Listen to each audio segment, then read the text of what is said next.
the issue. I have to upgrade to get to all Hello that. and welcome to another edition of Sales TV Live. Today, we're examining how to over excuse me, we're examining how over reliance on sales scripts and automation erode trust and judgment.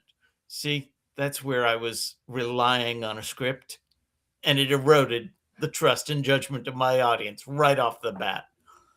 We're joined by Deepak Butra. With a career spanning global sales leadership, sales operations, and executive coaching, Deepak has spent decades helping experienced sales professionals understand how behavior, decision making, and judgment shape results long before automation or tactics do. Deepak, welcome. Rob, thanks for the warm welcome, sir. I'm so excited about this topic. Scripts, yes, you're right.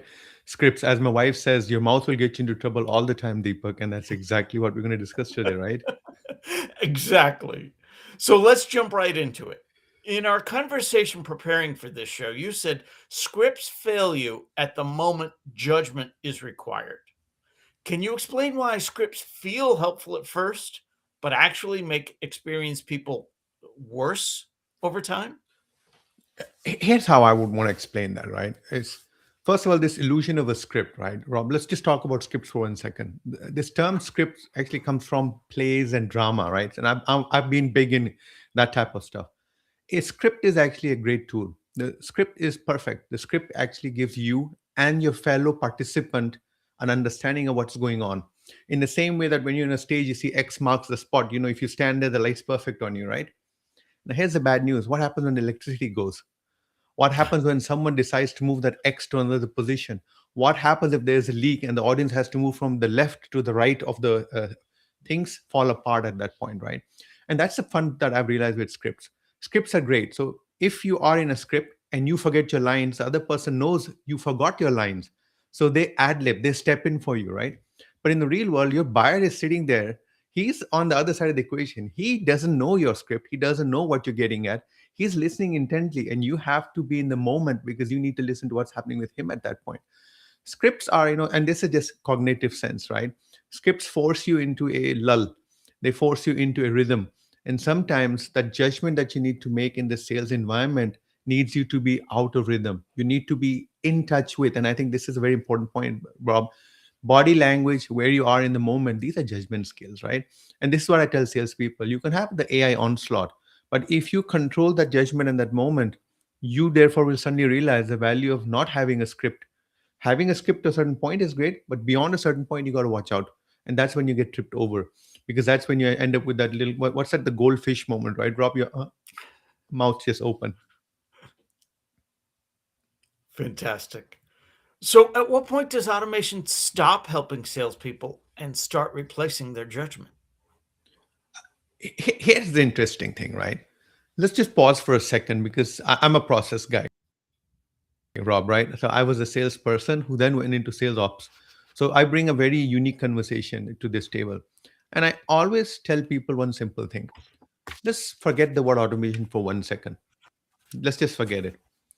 If you have a fundamental problem in how you communicate with your children, no amount of walkie talkies or expensive gear is going to improve your communication style with your kids. Same thing in business as well. If you have a system or a process that cannot scale, is broken, if you have behavioral issues where salespeople consider CRM to be the enemy, and no one cares about sales stage one, two, three, four, five, six definitions, right?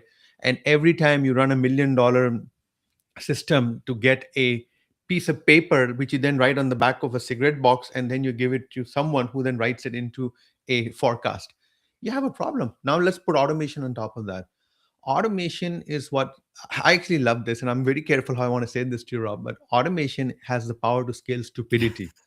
So before you scale stupidity, just hang in there, slow down. Let's first go back and do the most fundamental of things. How do I need to communicate to my child?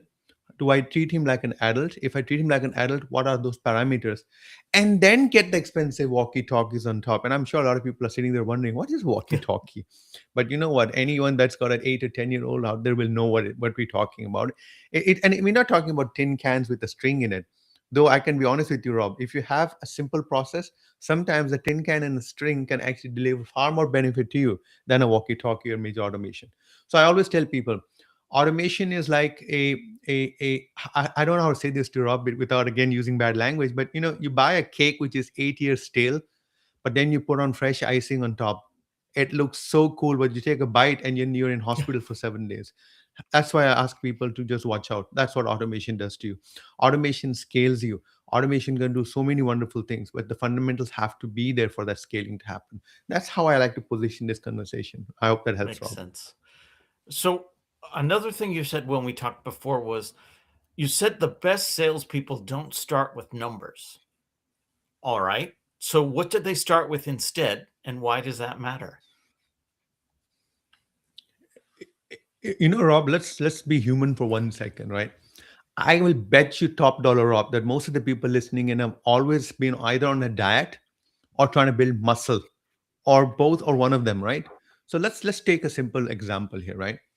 So I've been overweight all of my life, and my doctor keeps telling me, highly encourage that you lose weight. And I keep telling him, highly encourage you just bill me quickly and let me leave this place fast. And here's the reality with this, right? The notion that we need to do something or we need to change comes from something very different. It comes from respect for numeracy numbers. You know, there has to be some discipline and understanding what you're doing. So, Rob, for me, if I want to change or if I want to do something different, I need to be sold something in a different way. So the way that I look at it is as follows. You are not selling to the moment, you're selling to a solution to the future. In the same way that if I want to motivate myself about losing weight, then the way I would picture it is as follows. So, Rob, I have a 26-year-old, and if someone said to me, hey, your son is dating, one day you're going to have a grandson, how is that going to make you feel? And I'm going to say, wow, that would make me excited. Now that's selling the future, right, Rob? You see where I'm going with this? Mhm. So, when you sell me the future, Rob, that's how I'm going to change my discipline and my process. Because now what I'm doing is I suddenly realize I actually would like to extend my life. I actually would like to add a few more years because I would like to play with my grandson or my grandchild, right? And I think that's that I would position over here is that how you need to balance this is to sketch the future, show people the future, show people the gain, and then work it backwards. That's how you typically going to get the right behaviors when you're selling or anything in life, right? Even when you're trying to diet to lose weight. So, Rob, bit of a long-winded journey there. I hope you got something out of that. Absolutely. Along those lines, then, why does starting with the quota often lead even experienced sellers to repeat the same mistakes year over year? It's like telling someone, I need you to lose 20 kilos, and that's it. And instead of saying to someone that I need you to lose a kilo per week, and I'm using kilos because that's the Asian in me, right? Rob, let's talk pounds, right? You need to lose 20 pounds. Now, I give you a number like that, you're going to freak out, right? But if I tell you that I need you to lose a pound a week, you kind of will breathe easier. And I think this is the challenge with quotas, right? Quotas are supposed to excite, quotas are supposed to motivate, you know, the old carrot and stick approach. Now, in the 80s and 90s, when I was learning how to sell, I honestly used to feel as if the carrot and the stick were used exactly the same way. I just always felt it was being, you know, hurting me all the time. So for me, I think it's about balance. A quota is a number. A quota also encourages bad behavior. And I'll tell you when that bad behavior occurs, Rob. It's when you're not making a quota. Think about it. We're human, right? We are experienced. We're supposed to sell. At the same time, we have in the back of our mind, oh, I might have a clawback.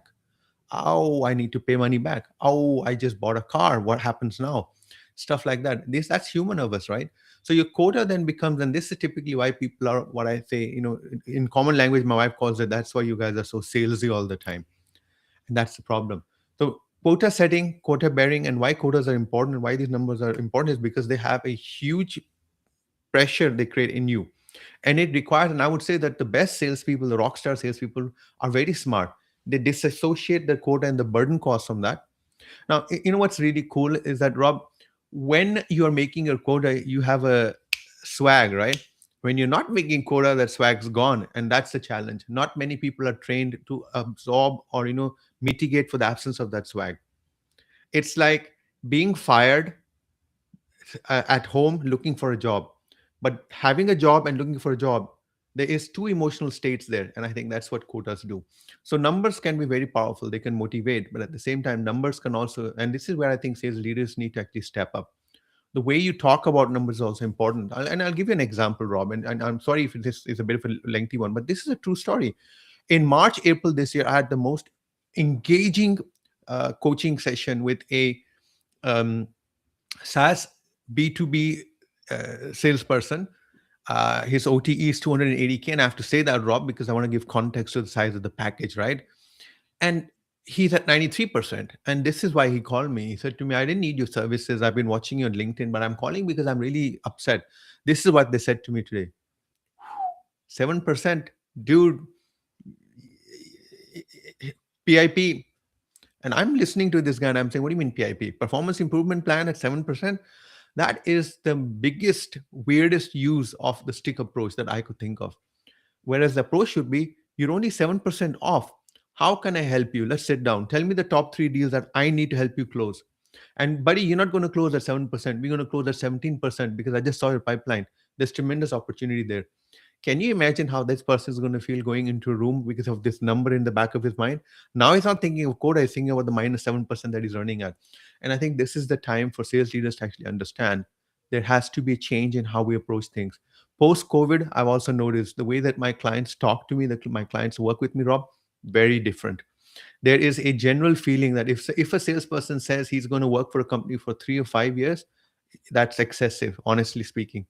The amount of churn you're going to see, the amount of turnover you're going to see is not going to happen because they are desperate. It's going to happen because they have different value systems and they will keep running after those value systems. And the market is going to enable that. That's just the reality. Back to you, sir. I want to pick up on what you were talking about with the sales leaders, but before I do, I want to stick with the individual contributor and the quota. Mhm. Before someone plans next year's goals, what questions should they be asking themselves that have nothing to do with their numbers? You know, here's the fun part about this, right? The Philip Kotler, I think, was the guy that keeps talking about, culture eats strategy for breakfast and all that type of stuff, right? So here you are setting up your quotas and you're talking about, here's what I always tell people when you do quotas and stuff. I said, just step back for a second there. First, look at the structure that you had in place for this year. How did that structure enable things for you? Now look at that and ask yourself, if the structure held you back, how much did it hold you back by? Now look at your performance and now ask yourself, if I were to improve this structure so that my strategy is executed cleaner, what would my quota setting look like? And I think this is where people make a big mistake. Most quota setting happens based on share of wallet.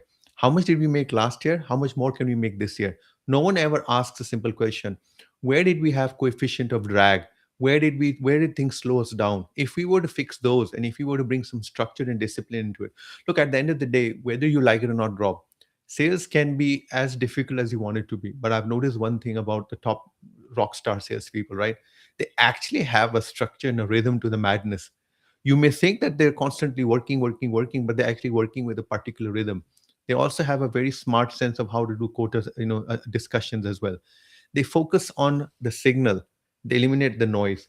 In quota setting, there is so much noise that can occur. These are factors and things that are completely out of whack. I'll give you an example. So, salesperson comes up and says, "I need a higher discount." Why? Because I've got 5 more deals in the pipeline.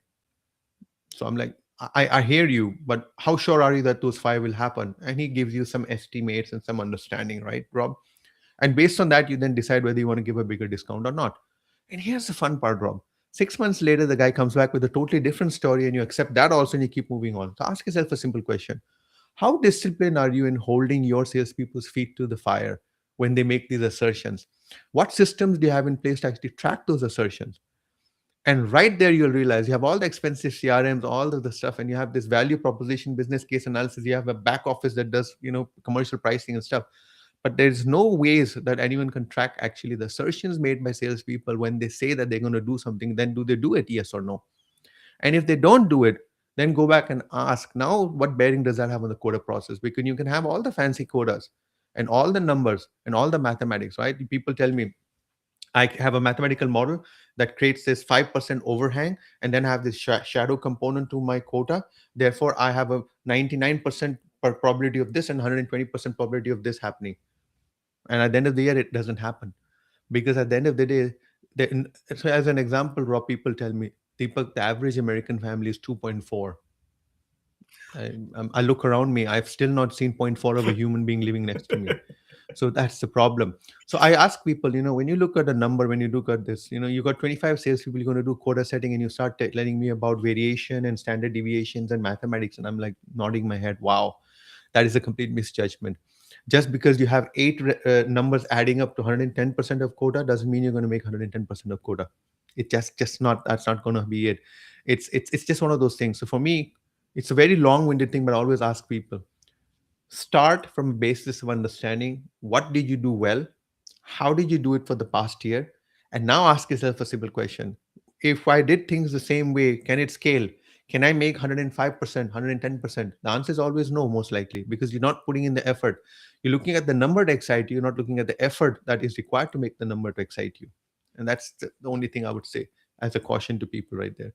And to me, culture eats strategy for breakfast, and I'll tell you what, structure eats strategy and culture for breakfast. Structure, structure, structure. That's what I tell salespeople. A lot of people tell me, Deepak, why I won't work with you? Because you're Sandler, and I prefer, let's say, Spin or Miller Hyman or whatever. And my answer is very simple. It's I can be a good Hindu, I can be a bad Hindu, I can move to another religion. The reality is that if you cannot be faithful to one religion, the probably going to faithful to another religion will depend totally on your emotional state or some something that's happened to you. It's the same thing. Methodologies are there, and you can't blame methodologies. At the end of the day, selling is B2B, and B2B stands belly to belly. That's how I define it, Rob. Right now, as a human being, you need to be belly to belly all the time. Now, whether it's Sandler, whether it's any other technique, that's irrelevant. So you can't blame the technique. So when I say structure, I'm actually talking about the systems, the methodology, the mindset, and the attitude that you bring to your job and your work. That is what makes the difference. And I can tell you one thing. It's like, Rob, you and I are old timers, and we always say this, this dude can sell ice to an Eskimo. That same dude most likely will also sell an ice pick to that same Eskimo. I guarantee he'll also sell them solar panels, and he's also going to sell them dried fish, and he's also going to sell them, uh, you know, anything. And I think that's the attribute, widgets, and the capability to sell widgets is. I don't want to say it's God given. It's earned by process. It's earned by experience, and I think that's what a lot of people discard. That's why scripting is awesome.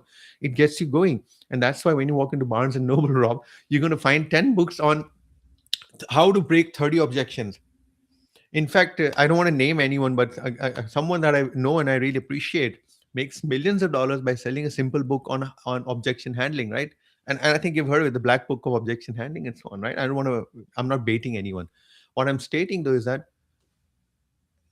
75 or 100 questions memorized is awesome for the novice. It is a disaster for the experienced person. The experienced person needs to act like a novice on purpose. And to do that, you need to have a fluidity of and a judgment with your customer. Trust from scripts.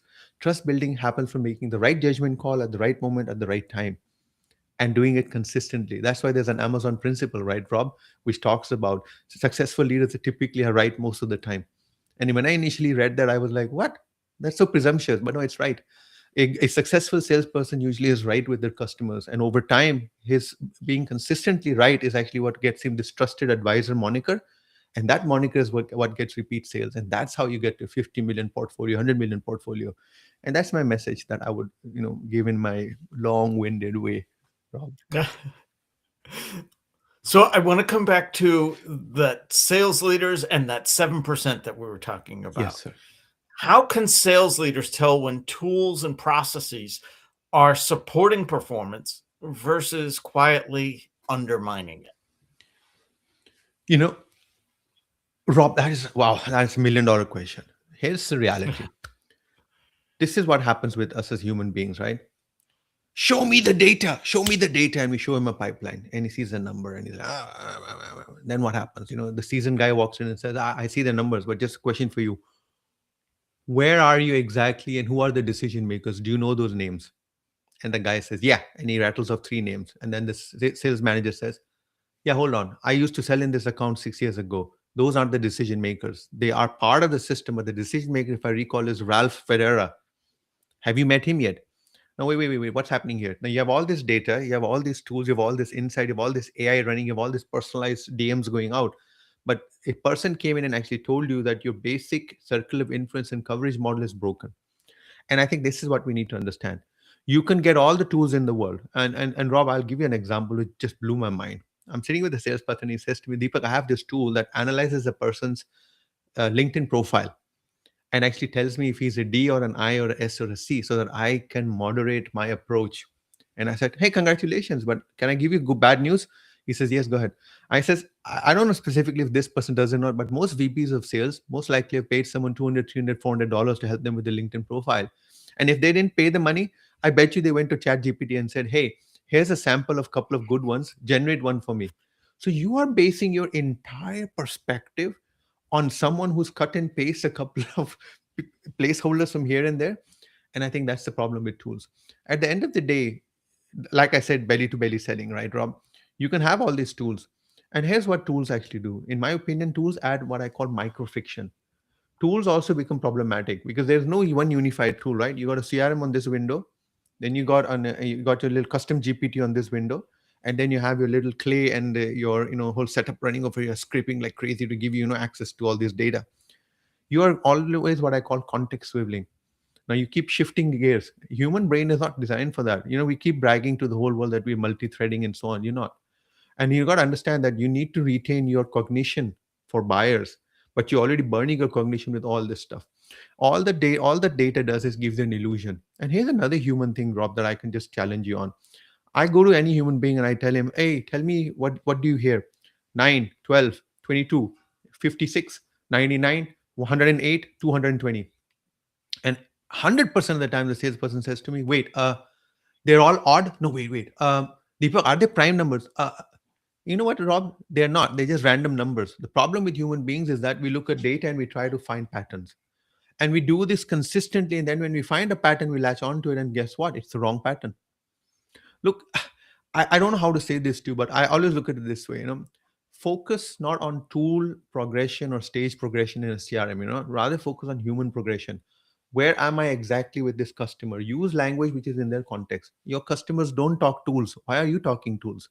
Your customers talk process, and that's why this buyer seller dance is so important. And I think tools are problematic in the way that when you nowadays, so you could go for a dance with the customer, right? And you're spending so much time on deciding which shoes to wear and what trousers to wear, and because one says your shoes should be elevated at this degree and should the heels should be like this so that your calf muscles get that's over engineering. And that's what tools do. They give a sense of comfort. It's like this, my ex-boss used to tell me about tools. Deepak, I love it that you enjoy inputting into CRM, but here's what we did. And I'm not going to tell you the name of the company where we did this work, Rob, because it's a big name. It'll blow your mind when I say this to you. But there is a U curve of efficiency. Beyond a certain point, the more work you do in a CRM, the worse off you are in selling, believe it or not. And that number that we kind of found, and I'm not saying it's a magic number, was that at 40 minutes on CRM for 25 accounts with a 10 million portfolio seems to be the right amount of time. But if a salesperson was going beyond 40, what was happening to this curve was that the utility curve drops rapidly. That's why it's called an inverted U. And Rob, that blew my mind. And here we are giving tools upon tools upon tools. And I need to close by saying one more thing to you, Rob. Here's my challenge with tools.